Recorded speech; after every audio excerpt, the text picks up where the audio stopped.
Okay, well, let's get going. We're all here. Thank you so much for joining us this afternoon. I'm Delegate Brooke Learman, and I represent with my teammates, Senator Bill Ferguson and Delegates Robin Lewis and Lou Clippinger, the 46th District in Baltimore City. I'm excited to be here for my COVID-19 webinar series, version GOTV. And before we begin, I just want to make a few points sort of about where we are today, why I host these webinars, as well as a huge thank you to our speakers today for taking some time out of their important work to update all of us about what it's like and what our rights are and what we need to know about voting during a pandemic. I've long believed that being a delegate is much more than about just passing bills in Annapolis. It's about making sure that we're connecting people to the resources that they need. And I think, like my speakers probably agree, government should be about reducing barriers to success and reducing barriers to voting, of course, and to participating in democracy and creating opportunity. And of course, keeping our residents safe. So as we find ourselves in the midst of this great public health and economic crisis, we are in uncharted territory, and there are so many people who are working together to make sure that we can continue to move forward, supporting those in need and making sure that you out there have the resources that you need. So where are we today? So in Maryland, the governor's website reported today we have 19,487 confirmed cases of COVID here in Maryland, and nearly 860 people have unfortunately lost their lives. We have more than 1,500 in hospitals currently. And of course, Governor Hogan has issued a stay-at-home directive. He's closed non-essential businesses, expanded telehealth, and prohibited residential, commercial, and industrial evictions. So I'm hosting online briefings to keep you updated, to keep those watching updated on the rapidly changing response and economic situations here in Maryland. And over the last few weeks, of course, there's been a lot of news coverage and confusion, I think, about voting in various states across the country. In fact, right before I signed on today, I received an email from the National ACLU about lawsuits that they're filing in a variety of states, not in Maryland, because those states do not allow for easy vote by mail and require absentee ballots, and some require to get notarized before you request an absentee, and all sorts of barriers to voting and we also, many of you I'm sure saw what happened in Wisconsin, where people were forced to go out and vote at a very limited number of sites because there wasn't adequate time to request ballots. And so people were put themselves and their lives at stake to go vote. And in fact, case tracking has revealed that at least 40 cases of COVID-19 in Wisconsin are linked back to voting activities. So we want to make sure here in Maryland that people can safely and easily vote, period. But of course, these unprecedented times call for practical changes to our voting process. So today we're discussing some of the ways that states are adapting to make voting safer, how coronavirus is resurfacing and reshaping conversations about voting rights, and what to expect when you vote tomorrow, or maybe you've already voted in the 7th Congressional, or of course on June 2nd, which is our state's primary election. We will have a presidential primary. There will be elections throughout the state, and here in Baltimore City, we have our city elections. So very important election in the state and particularly in Baltimore City. So I'm going to start with the basics and then turn it over to our presenters. Let's see. Well, actually, I'll just start with the presenters and we'll go through, and then I'll go through some of the basics after that. So this is GOTV during a pandemic, and I'm really excited to have Kyle, my brother, who is the CEO of When We All Vote, kicking us off. Previously, Kyle was a Senior Associate Director of Public Engagement and Senior Policy Advisor in the Obama White House. During his 6 years at the White House, Kyle served as the liaison to athletes and leaders from the sports world, as well as to young Americans, education leaders, and the nonprofit and philanthropic communities. Kyle launched and led the It's On Us sexual assault prevention campaign and spearheaded several other successful public-private partnerships. So he is here today to talk to us a little bit about When We All Vote, about the work they're doing nationally and what vote by mail looks like. Kyle, I'll ask you to kick it off. Thanks. Thank you. And as you all know, if you have a big sister, when your big sister asks you to help with something, you jump in ASAP. You better jump in. You better just say yes. Exactly. And first, I just want to say I'm so excited to be on with Dana, Nikki, and Reverend Little. You guys are incredible local leaders. Thank you for the work that you do every day in the community. And When We All Vote is a national nonpartisan nonprofit that was launched, led by Michelle Obama in July of 2018. I've had the privilege, as you heard, of working for the Obamas in one way or another for about 12 years now. We wanted to drive this campaign forward with a focus on two things: encouraging every eligible American to get registered and to get out to vote. And then also we are focused on closing the age and race gap across the country and those who actually turn out to vote. And so really focused on engaging and working with underrepresented communities across the country. I'll just reemphasize what Brooke said. I mean, I didn't think that our democracy could be in more crisis. If you were to ask me 2 months ago, I'm not sure I would have said our democracy could have been in more peril than it was then. Now we are where we are today. A little over 2 weeks ago, we saw folks having to choose between their own health and they're making their voice heard, the health of their communities and making their voice heard, the health of their families and making their voices heard. Completely unacceptable. Yet today, there was a report released this morning by the Center for American Progress that showed that 40 states are either worse or the same in terms of their position when it comes to voting in a pandemic. So we are incredibly unprepared as a country right now. Now, the good thing is that there are concrete things that we can do. When we look at this at When We All Vote, and I'll say Michelle Obama came out and started advocating for expanded voting options a couple weeks ago, is the first time since leaving the White House that she has come out and started advocating on a policy issue like this. And it was because, as I said, our democracy is at stake. And also, there is nothing partisan about advocating to make sure that every single voice can be heard, to make sure that everyone can cast their ballot. So the voting options that we put out were threefold. First, expand vote by mail. No brainer. Even with a bad system in Wisconsin, over 1 million people filled out their vote by mail forms. And I know that in your special election tomorrow in Baltimore, you are all voting by mail, which is great. And we want to make sure we are educating folks about the ways that they can vote by mail, how they request a ballot, make sure we have to chase them to make sure that they send it in. You know, you think about young people in this country, there are a lot of young people who've never touched a stamp. They've never actually mailed something. So we've got to do everything we can to support people and chase them along the way. Number two, and this is talking about the fall, not right now, but we do have to make sure that we maintain some in-person voting options.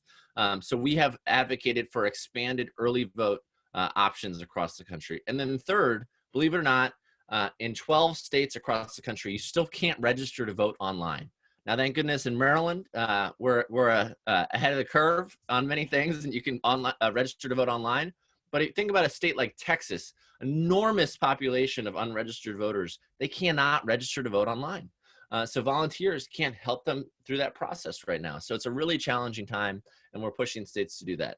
And then when it comes to the work that we can all do together, there are really 4 pillars that we should be focused on in terms of what we're pushing. The first is there has to be federal legislation and federal funding. So we have supported a bill led by Senator Amy Klobuchar and Senator Ron Wyden that is specifically focused on expanding vote by mail options and other voting options to make sure that folks can vote safely. Kamala Harris has also put out a really great bill on that, and she's doing wonderful work on that as well. So pushing that bill, and also in the next stimulus bill, encouraging our lawmakers to include funding for our election system. And by the way, it actually is useful even in our own state to encourage our lawmakers. Obviously, they're all probably supportive of it, but we want them to be focused on it. We want them to be thinking about it in a big way. The second pillar that we can all work on together is pushing our states. So pushing our state lawmakers to make sure that they're enacting expanded voting options in terms of those principles I ran through. The third is we have to make sure that this is implemented well. God knows that government doesn't always implement programs well. Trust me, mea culpa, I was there when we launched healthcare.gov. It was painful. But we need to stay on our local and state elected officials to make sure we are focused on making sure they adopt these programs well. Let me give you an example of a really bad practice that happens in a lot of states. In many states, there is something called signature matching on vote by mail, where you have to sign your signature and they match that signature to your voter registration signature to determine if it's the right person voting. In places like Florida, they have thrown out thousands, tens of thousands of ballots, mostly of African Americans, because their signatures weren't perfectly matched. It disproportionately affects communities of color across the country. We have to make sure that folks are abiding by best practices when it comes to implementing vote by mail so that we don't disenfranchise communities. And then the last thing is, we have a huge task. Everyone on this call has a huge task. We have to re-educate an entire country on how to vote differently.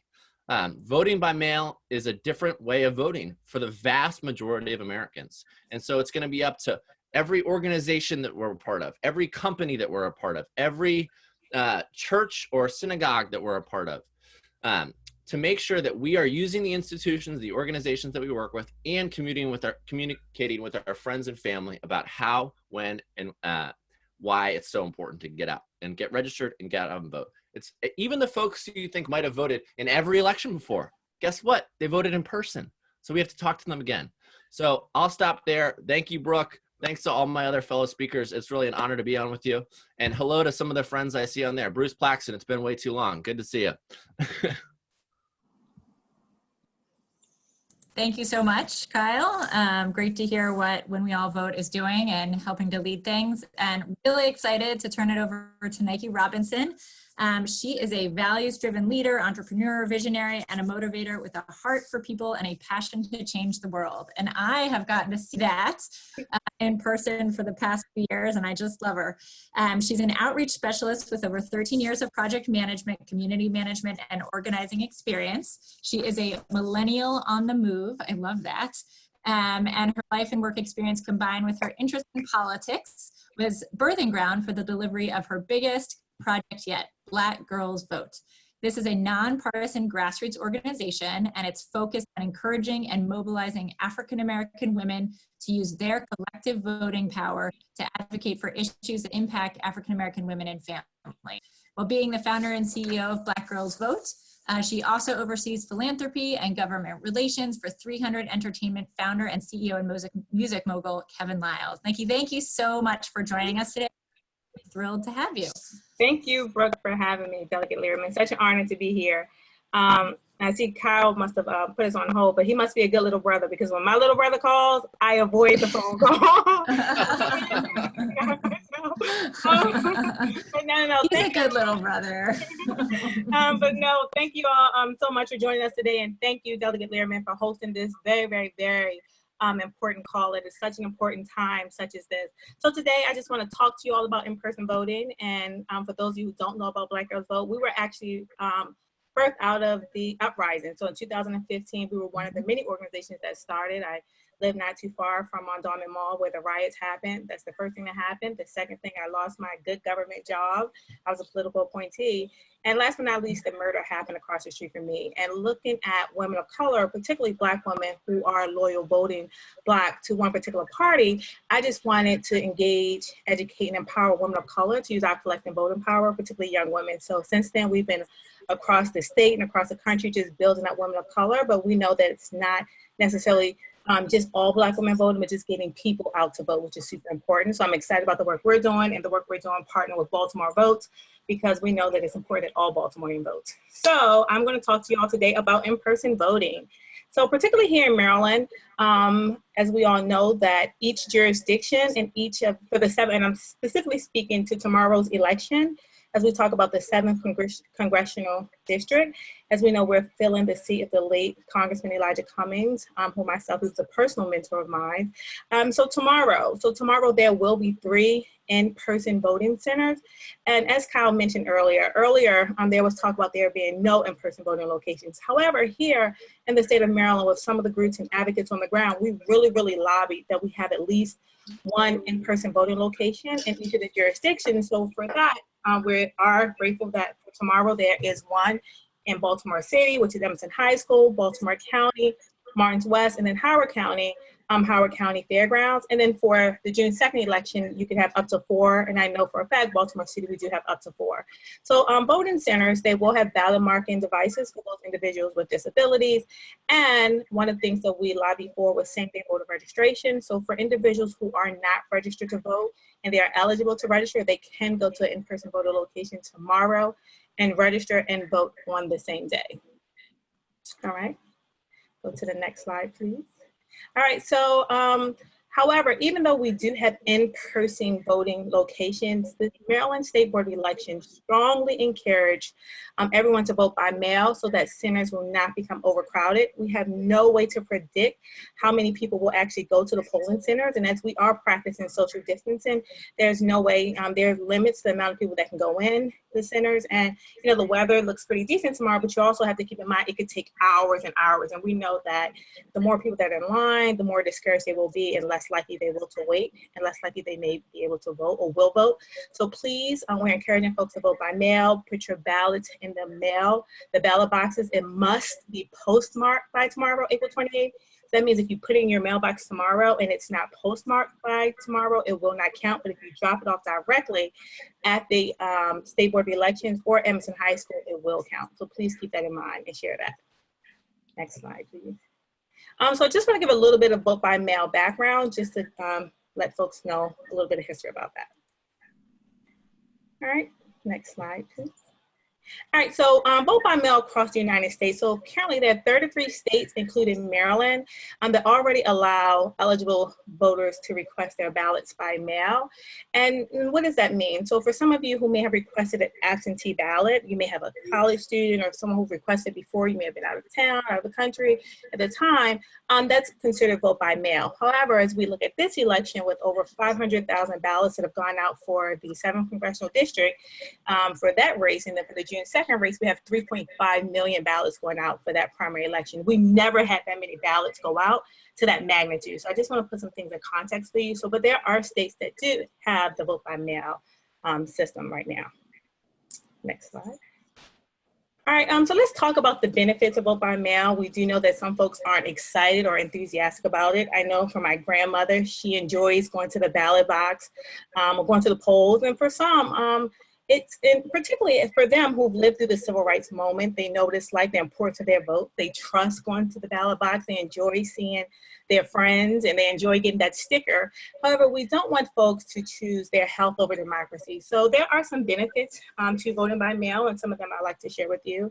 So election security. So we look at, when you look and you submit your ballot by mail, there is a paper record of every vote that's cast in the event that there is a recount. Second, when we look at states like Oregon, you've had few instances of voter fraud, and that's because Oregon voters, and over the years, Oregon voters have sent in over 100 million ballots since 2000, with very few cases of voter fraud. And then, you know, as Kyle mentioned, there are some times where here in Maryland, which we will not have, and was something we can look at implementing, there will not be a signature verification process. So here in Maryland, you will not. So some folks are concerned when I sign my ballot. They're not checking it to see if it matches your Maryland state identification, such as your driver's license. So that's something that some folks are concerned about, but those are things here as we look at tomorrow's election, I look at this as a practice, because we do know that here, this is something we'll be able to learn from this smaller scale, but then going into the June 2nd election, some ways that we can improve that and having that open dialogue with the State Board of Elections. Then next, voter education. You have more time to sit with your ballot and do research. You don't have a lot of time if you're participating in the congressional election tomorrow, because you have to get those ballots in. But unlike feeling rushed to complete your ballot, sometimes when you're at the polling location, if there's a long line, you can sit down, you can do your research and complete that ballot. So that is a benefit. Next slide. All right, so here I'm just going to show you a map of some of the states and as we talked about, the 33 states across the country that have vote by mail instances or opportunities. And I want to really focus on Texas. So if we look at Texas here, in Texas, you need an excuse required to vote. For instance, you must be at least 65 years of age. You must be disabled. You must be out of the country, out of the county at the time. In addition to, you must be confined by mail but otherwise eligible to vote. But however, here in Maryland, there's no excuse needed. And so that's one of the benefits of us being here in Maryland. There's no excuse needed for you to vote by mail. Traditionally, understandably now, due to COVID-19, we're all predominantly voting by mail, but just a little bit of idea of some information. And I'll be more than lucky to share these slides with you. And I did say, someone asked about the slides, the Oregon data. I'll be sure to get that information to you. Thanks. All right, next slide, please. All right, so I just want to really quickly go over the years. If we look at the blue line, it really shows that on election day, the voting method of how Americans are voting over time. And as you see, it's decreasing about how many people are actually going to vote in person versus when you look at the mail absentee, which is the green line, it's increasing over time. More and more individuals are actually voting by mail over time. And again, due to, what's convenient for you, what do you prefer, different preferences over time. But this just is some information I wanted to share. That's great. That's really interesting. All right, next slide. Great. And that's all I have to share. I will turn it over to the awesome Dana.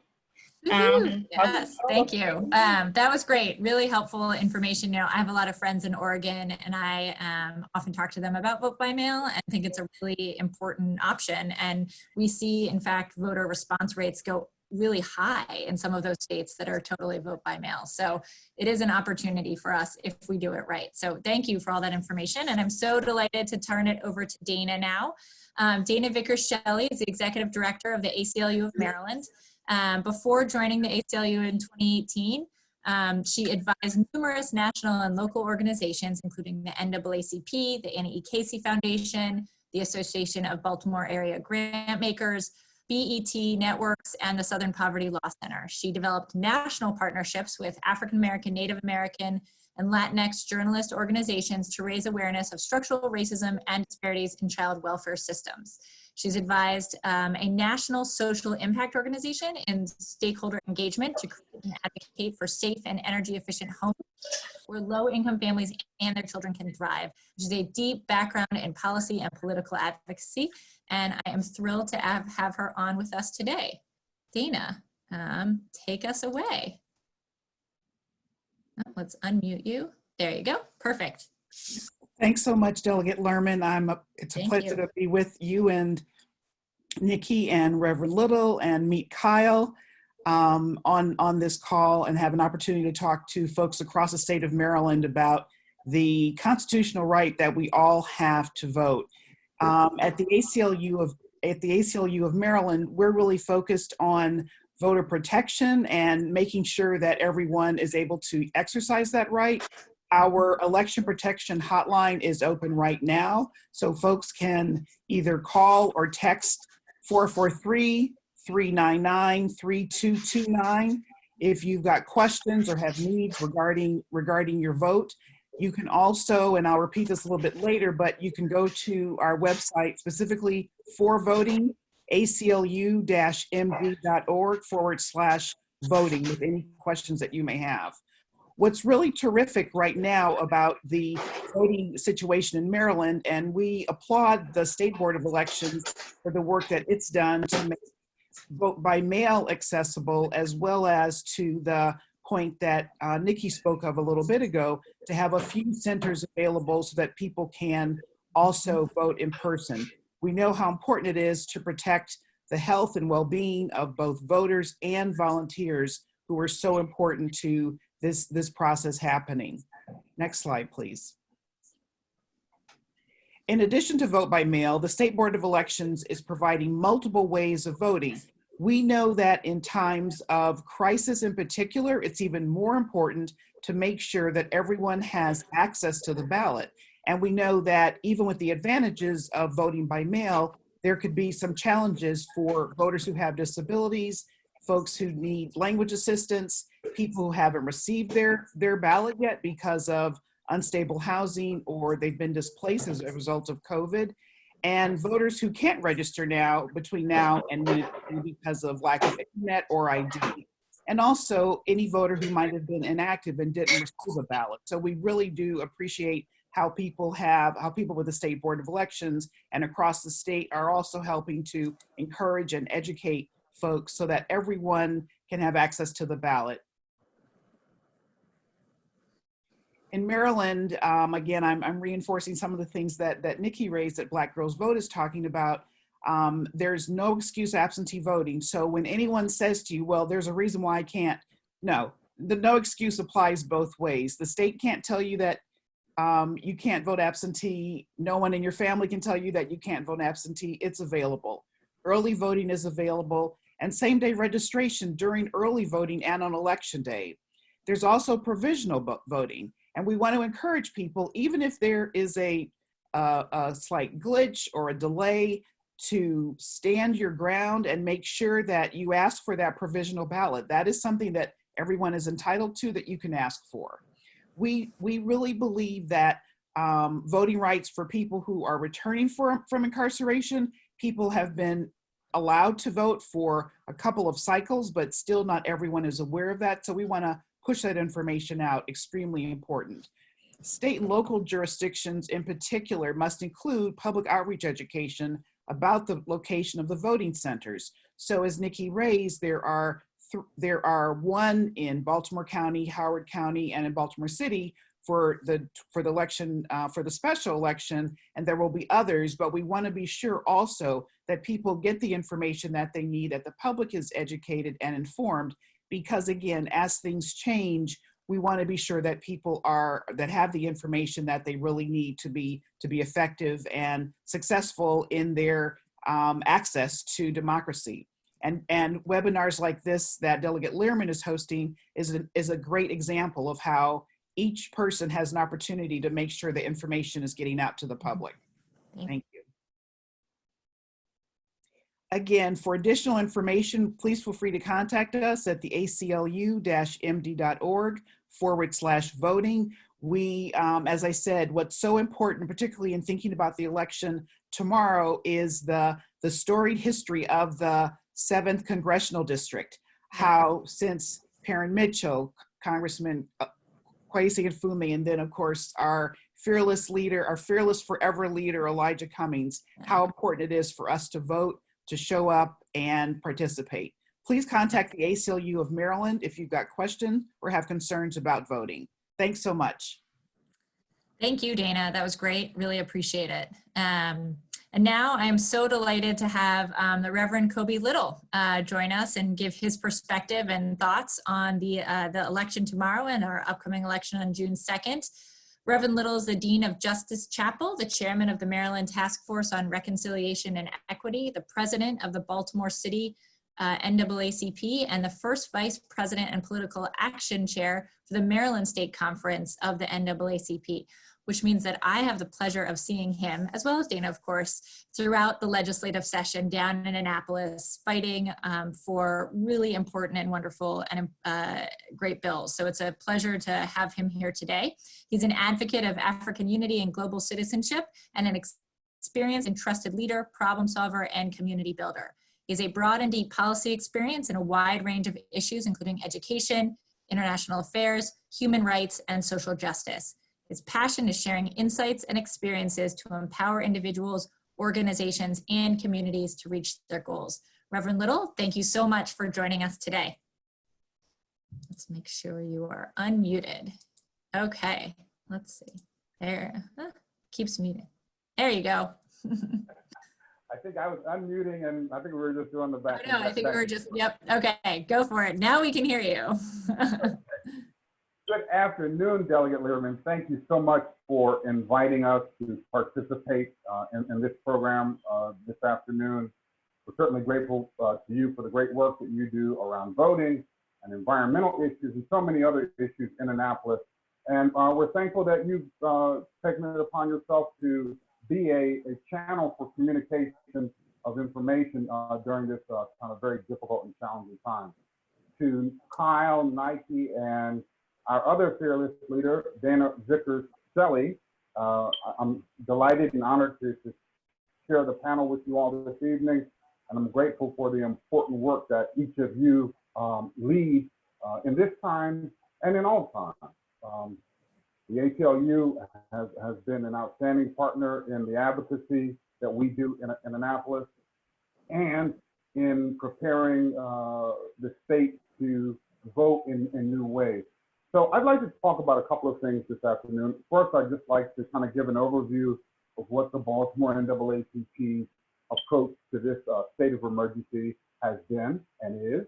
Our perspective is that the NAACP should be an organization that provides leadership and unites the community. We also share information, and we do advocacy around the equity and justice issues during this state of emergency. And so in a number of ways, we have been pushing out information over the internet, through interviews, through our town hall meetings. I want to invite all of your viewers to join us tomorrow night at 7 p.m. for our teletown hall meeting. We'll be discussing the coronavirus response and the inequities and disparities that have arisen out of the response. We'll also be talking about how Baltimoreans and Marylanders can take advantage of the economic resources that are available to help people to have some security, economic security during this state of emergency.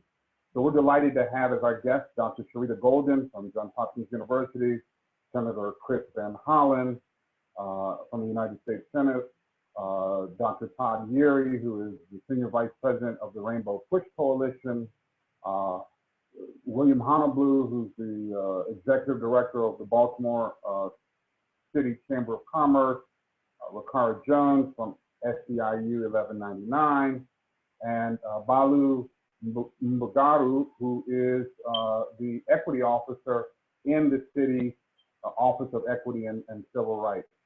It's going to be a powerful program, and we invite all of your viewers to find the event on Instagram or to go to the NAACP Baltimore Facebook page, and you can register there. That's great. Given the excellent information sharing about Maryland elections and the process, I'm not going to spend too much time. I think that Nike and Dana have done a great job of sharing that information. The one thing that I would add to that information is that if you haven't already mailed your ballot in, no stamp is required. So, Kyle, this is going to be one of those elections where that whole generation of people who have never used a stamp, well, they still don't have to. They're okay. In Maryland, thank God for Maryland, not in every state. And I certainly, am grateful for the wonderful work that has, took place in Annapolis. There was some legislation that was proposed and on the track to being passed that didn't get through, to make sure that no absentee ballots or voting by mail process requires postage from voters, because it in effect becomes some form of a poll tax. But I do want to raise some of the challenges, Brooke, around how we got to voting by mail.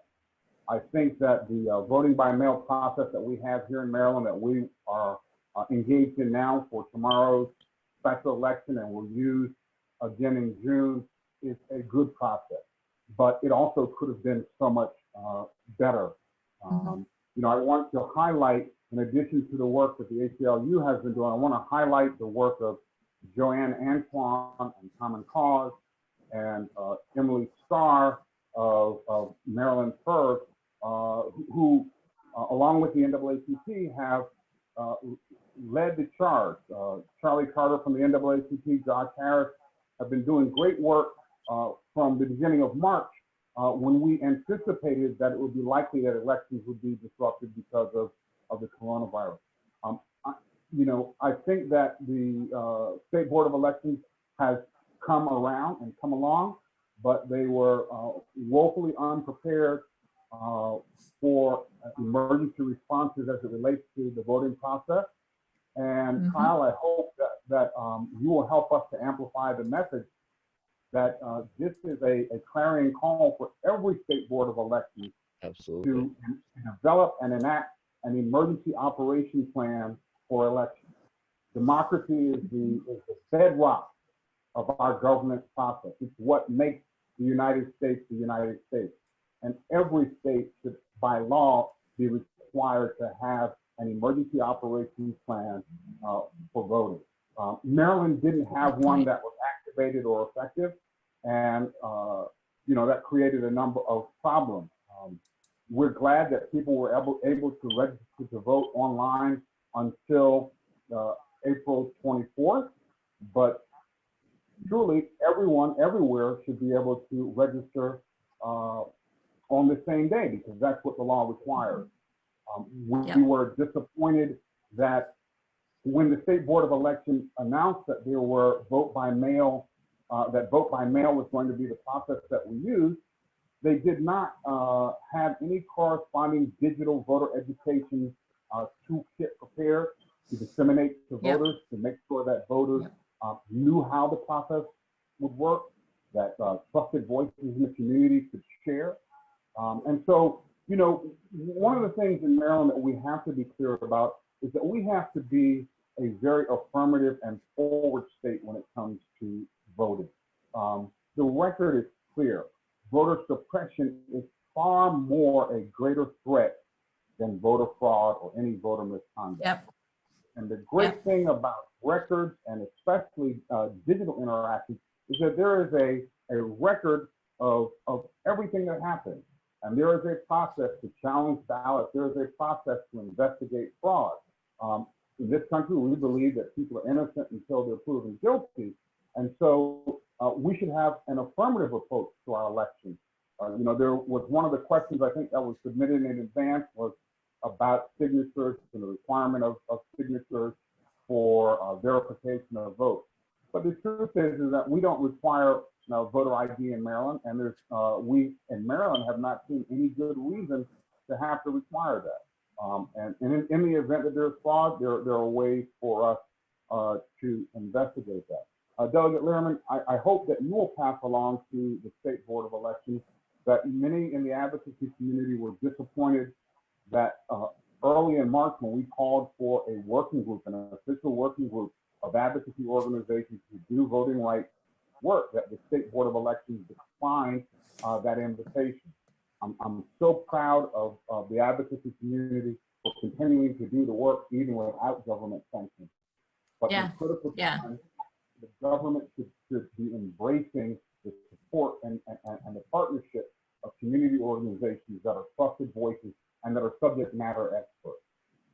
We are concerned that the state has not done enough prior to the pandemic, and certainly during the pandemic, to make sure those people who are incarcerated or institutionalized but eligible to vote have access to the ballot. And it's the case with that population, as well as the population of people who are returning citizens. I'm thankful that we have 3 elections this year in Baltimore. So hopefully each successive election will pave the way and create better understanding and expose best practices so that we can make sure that everybody has access to the franchise. So, I think that we're going to have a good election process. The NAACP, the state conference, Willie Flowers, the state conference president, hosted a get out to vote video presentation on Saturday. I know one of the participants raised the question about that, and we're pushing out on our digital media in the Baltimore NAACP all kinds of calls for get out to vote. So I think we're going to be okay, and I think in June we'll be able to increase voter participation. Thank you for that. Yeah, no, I mean, I think I really appreciate all the work that the NAACP, the ACLU, Black Girls Vote, Baltimore Votes, When We All Vote, all the work that you are doing to push out the word on vote by mail. So thank you for that, Reverend Little. League of Women Voters and League of Women Voters, of course. Yay, Lois and everybody at the League of Women Voters. They're doing, I just finished reading a book all about the 19th Amendment, and about the creation of the League of Women Voters. So yes, absolutely. So before I turn it over to questions, because there were questions that were mailed in that I want to bring up with the speakers, want to make sure that everybody has this information as well. I know Nike also presented it, but you must return for tomorrow. You must return your ballot by mail. It must be postmarked by tomorrow or via a drop box. And we have a nice little picture of what those drop boxes look like here. between 7 a.m. and 8 p.m. tomorrow. The drop boxes are located in the parking lot across Ethel Ave from Edmondson High or outside the Baltimore City Board of Elections. And they're at the voting centers. There are 3 voting centers only for tomorrow. There will be more, like Nike said, on June 2nd. There will be more voting locations on June 2nd, although not very many, still only 4 in the city. But if you did not get a ballot in the mail, or you need to drop off your ballot in one of these official ballot drop boxes, you can go to one of the 3 voting centers as well. So just wanted to make sure we have that information out there. So let's turn it over to some questions, and any of you are welcome to answer any of these questions. They're not directed at any particular person. So the first question is, are we sure that measures being implemented for the primary election will also be implemented for the general election? When will that decision be made? I'll start there, and if anybody has anything to add, let me know. That decision has not been made yet. I think we are trying to get through the June 2nd election. Governor Hogan recently, just on Friday, released his recovery plan and his reopening plan. I think we're still waiting to see how our public health situation shapes up over the summer, whether the numbers start dropping dramatically, whether we're able to get and obtain a new stock of tests, and how things are going. So we do not know yet how the general election will run. We are really focused on making sure that the June 2nd election runs even more smoothly than tomorrow's election, is what I would say. Does anybody have anything to add to that? No, okay. So voting access and turnout. What can we do to ensure that we turn out the most Maryland residents to vote in the primary? Any thoughts on GOTV for our June 2nd primary? So Brooke, I was told that everyone on the call here will have all the answers. So that's why. That's why I joined the call too. Yeah, so that's why I'm here, to get the information from everyone. Yeah, here are the answers. Yeah. Right. You guys put in your chat box. No, but to be honest, it really is going to take all of us doing our part. Nothing's too small, whether it's texting your friends and making sure that they get out to vote, whether you text your friends and make them prove it to you that they've completed their ballot and they dropped it off. And so I'm excited that I'm working with Baltimore Vote to Black Girls Vote. We're going to be doing something really exciting. We're going to be doing subscription boxes. We're going to call it Party at the Mailbox. So this is like a little sample here. We're going to be mailing out boxes, I'm sorry, cool. like with some information. And that's something that we're going to do over a few thousand boxes that we're going to be sending out to Marylanders to encourage them to vote. We're hoping to partner with When We All Vote and do a couch party, Kyle. So I hope you're listening. So it's just the things that we're trying to do to encourage and motivate people to vote. So if you guys have ideas, I see Tony has a suggestion. So yes, please share that, but it's going to take all of us, the work that we're doing, and cahoots and work with the governor of the state of Maryland. And, you know, as you see, Delegate Learman's here on the forefront, encouraging people and educating them, but we must educate them and empower them to get out to vote. So that's some of the things that we're doing, and we're doing a lot more. You've seen a PSA that we released this week, and we'll just be doing more and more outreach. That's great. Learman, in the NAACP, we talk about the power of 5. And as that relates to elections, we talk about calling 5 people to remind them that it's election day, sending 5 texts to people to ask them if they have sent their ballot in. And so, in addition to all the things that you can do on the internet, through Facebook, Instagram, and Twitter, we're asking people to remember some of the old school techniques, like getting on the telephone and calling and letting people know through the grapevine, hey, it's time to vote. One of the important messages that we need to send today and tomorrow to all the people in our community is that if you're mailing your ballot on Tuesday, be certain to check that the pickup time for the mailbox where you deposit your ballot has not already passed. Yep. Because if you don't go to the post office and you just use a mailbox, then your ballot won't be postmarked on the 28th if the pickup time has already passed. So that's why it's so important, the information that you have about the drop boxes.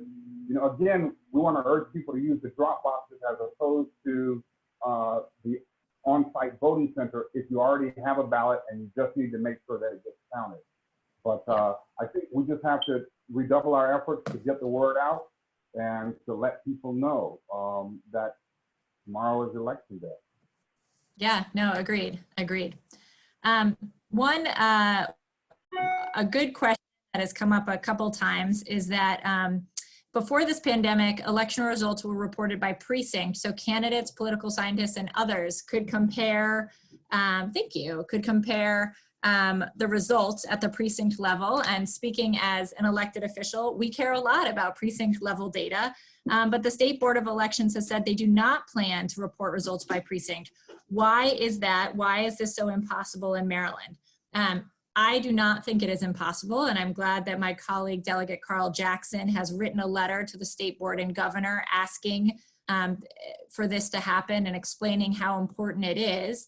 And I'm wondering if any of you or your organizations are interested in this data, or what your thoughts are on the importance of making sure that we have precinct level data for elections. This is so important. I think what this reminds us of, and that the notion that gathering precinct level data isn't possible. 6 months ago, we would have said that to have all vote by mail would have been impossible. The times require us to make sure that we not only get everyone out to vote, but that we count every vote, and that we can use that information to make sure that people in all communities across our state have access to the ballot and are participating, and to learn at what level they are participating. Yep. Yeah, and I just want to, I'd like to piggyback on that, because we've heard that as well on our calls. And I know John Willis, he's really, really adamant, and has been an advocate for this. And some of the things that we're looking at is putting together perhaps a letter collectively with, Everyone Votes Maryland. We've talked to Joanne about that, because this is a huge concern, especially for those candidates. And if one thing you follow is where your votes come from, where your votes are going to come from, and just the way to who's getting out to vote and where the vote's coming from. So I do think this is something that we should definitely explore more, but I think it takes people like you all who are on the call who are advocating for those things, because there's power in numbers. So the more and more people we hear about, and we take it up to the top, the State Board of Elections and the governor, we're going to see the change. But as Dana just said, 6 months ago we would not have predicted this. So is it impossible? Absolutely not. But the squeaky wheel gets the oil, and so I think we do have to look further into this. Mm-hmm. Yeah, I agree Thank with both Dana and Nike. Another reason why the precinct level data is so important in this era of voting by mail is so the state can identify what the return rates are for each precinct, and then let that data inform what its education and outreach efforts are. The state has an extreme responsibility to educate the public and to facilitate participation. And I have not seen the level of response and engagement that I think the state should be doing. So hopefully that data would be helpful in encouraging the state to spend the money to use the tools to educate people on how to participate. Yeah, that makes sense. Another question is about publicly observing the counting. So before this pandemic, the processing of mailed ballots was publicly observable at the county election office. Candidates, groups, and other interested people could closely observe the two-person bipartisan teams deciding whether to accept or reject ballots. The County Board of Election members were present and could supervise.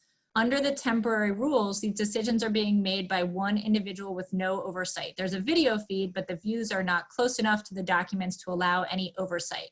What prevents bad things from happening, like unfair rejections of many ballots from a given zip code? Any thoughts on making sure that the observation process is still fair?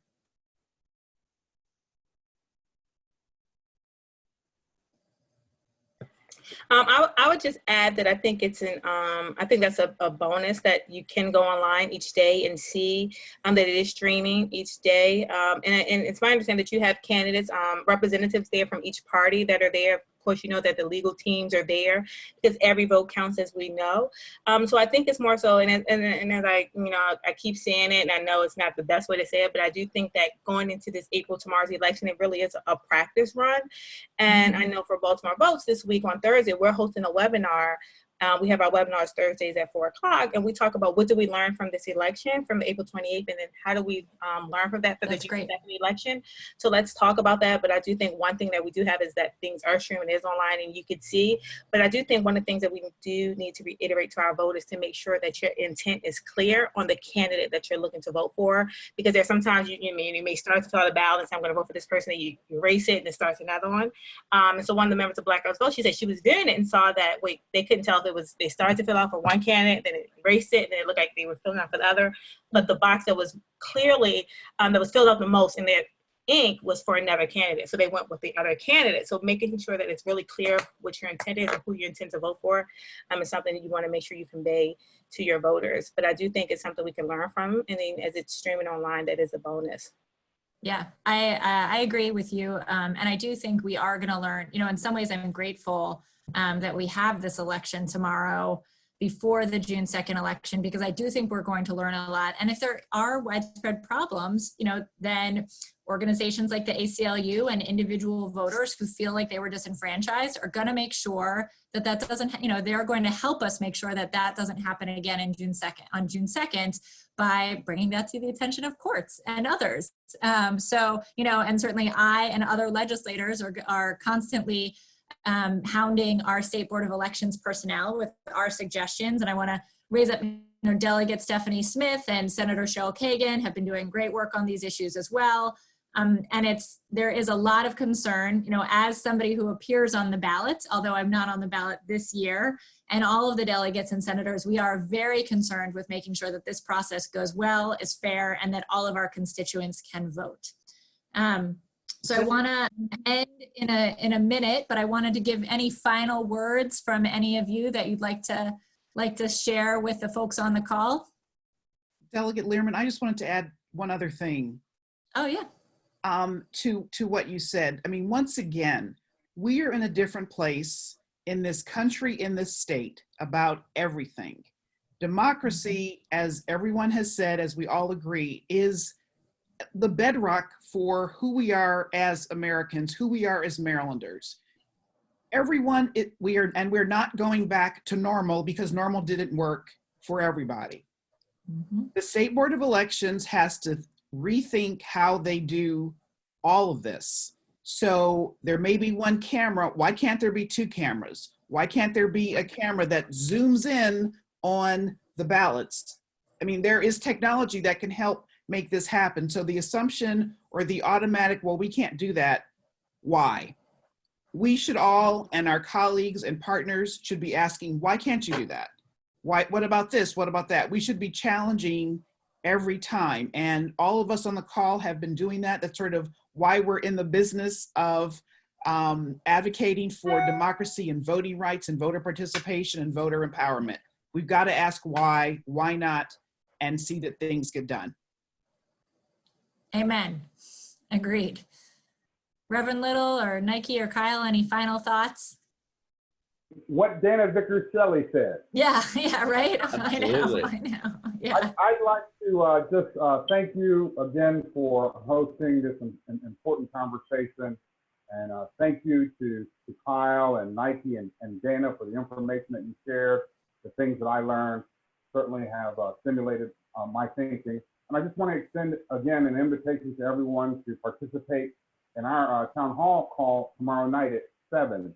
You will have already cast your ballot, and you'll have the opportunity to join us and hear from Senator Van Hollen and Dr. Golden and Dr. Urey and others about the important justice issues coming out of this coronavirus response. So thank you again, and I look forward to seeing you when this is all over. Yes. And I would like to say two things. Again, thank you, Delegate Learman, for arranging this amazing call. Thank you to my fellow leaders on the call. For those who are here, as you all know, this work is not easy. And right now, we are not sleeping. Our phones are ringing, our emails are ringing off the hook. But it's because we do this because of labor of love. We understand the power and the importance of democracy. I do want to add that on Wednesday, Black Girls Vote, we are hosting a Zoom town hall for the top mayoral candidates female candidates for mayor. So we have confirmations from former Mayor Dixon, Mary Miller, as well as Catalina Bird. So feel free to find out the information on blackgirlsvote.com and join any information about voting. We're partnering with Baltimore Vote, so baltimorevotes.org, get all the information there. And we're excited just about the things that we're going to learn through this process. So with that being said, again, thank you. That's it. And Kyle, it's not fair. You have your baby. All I have is my dog on my lap. Oh, they're both cute. Leia wanted to say hello before we got Bring up the call. My niece. no, really, I'll just add thanks to everybody. Thanks, sister, for hosting this. And you know, we all have a ton of work to do. So let's all go get to work. Agreed. Thank you so much to all of you for your work. I always like to end these as well with a note of gratitude to all the frontline workers out there. We have the luxury of sitting in our homes right now and doing this work in a safe space, but there are a lot of people out there, community leaders, transit drivers, grocery store workers, healthcare workers, who are doing a lot of really important and dangerous work right now. So really grateful to them. Grateful to all of you for this very important work to sustain our democracy. We are in it for the long haul. There's a lot of work to be done, but I know that we are going to make things right with all of you helping to lead the charge. So thank you everybody for joining today, and for all of you on the call. We will be circulating slides and contact information as well, and we'll be sure to include information for the NAACP call tomorrow and the Thursday call with Baltimore Vote. So, and look at that, Dana has a sticker up. Very nice. Very Thank you, everybody. Stay safe, take care, and keep in touch. All right. Bye. Have a great one, everyone. Be safe. Bye-bye. Be safe. Bye. Bye-bye.